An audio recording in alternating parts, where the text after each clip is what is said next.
السلام علیکم رحمۃ اللہ وبرکاتہ۔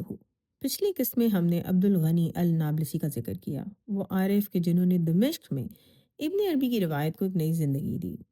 اب تک زیادہ تر ہمارا سفر عرب، فارس اور شام میں رہا، مگر آج ہم ایک نئی سرزمین کی طرف رخ کر رہے ہیں، بر صغیر یعنی ہندوستان اور اس کے گرد و نواح۔ اور یہاں ہماری ملاقات ایک ایسے امام سے ہوتی ہے جنہیں بر صغیر کے سب سے بڑے محدثین اور مفکرین میں شمار کیا جاتا ہے۔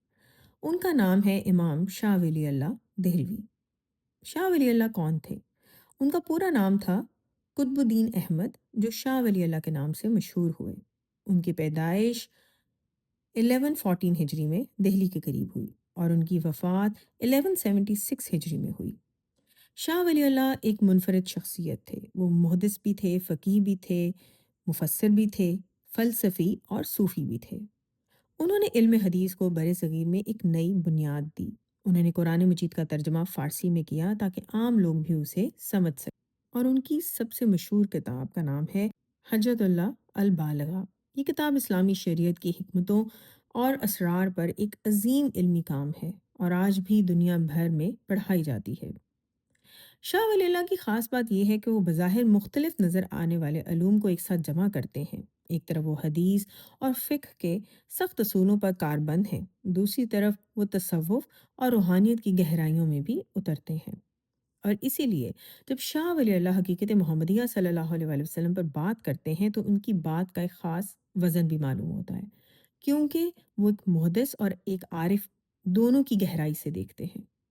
تو آئیے جانتے ہیں کہ شاہ ولی اللہ نے نور محمدی صلی اللہ علیہ وسلم اور حقیقت محمدیہ صلی اللہ علیہ وسلم کے بارے میں کیا کہا۔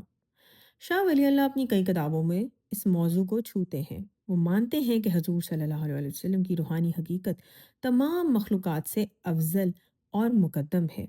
وہ یہ بھی کہتے ہیں کہ حضور صلی اللہ علیہ وآلہ وسلم کا فیض اور نور پوری کائنات پر محیط ہے۔ مگر شاہ ولی اللہ نے اس موضوع کو ایک خاص علمی اور حکیمانہ انداز میں پیش کیا۔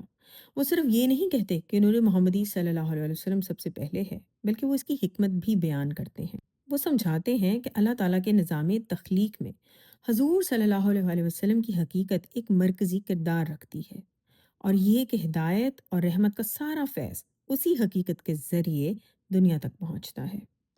شاہ ولی اللہ ایک اور خوبصورت تصور بھی پیش کرتے ہیں۔ وہ کہتے ہیں کہ حضور صلی اللہ علیہ وآلہ وسلم کی نبوت اور ان کی رحمت کسی ایک قوم یا ایک زمانے تک محدود نہیں، بلکہ ان کا فیض ہر زمانے، ہر قوم اور ہر دل تک پہنچتا ہے۔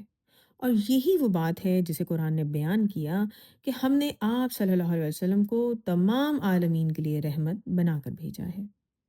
شاہ ولی اللہ کے نزدیک حضور صلی اللہ علیہ وسلم کی یہ عالمگیر رحمت اس بات کی دلیل ہے کہ ان کی روحانی حقیقت پوری کائنات سے گہرا تعلق رکھتی ہے۔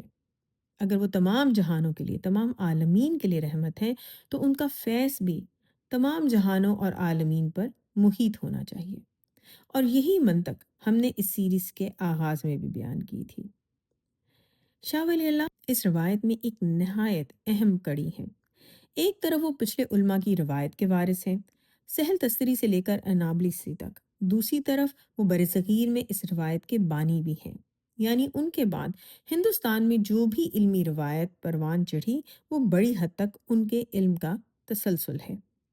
اور دلچسپ بات یہ ہے کہ شاہ ولی اللہ کے علمی خاندان اور ان کے شاگردوں نے آگے چل کر بر صغیر کی بڑی علمی تحریکوں کو جنم دیا۔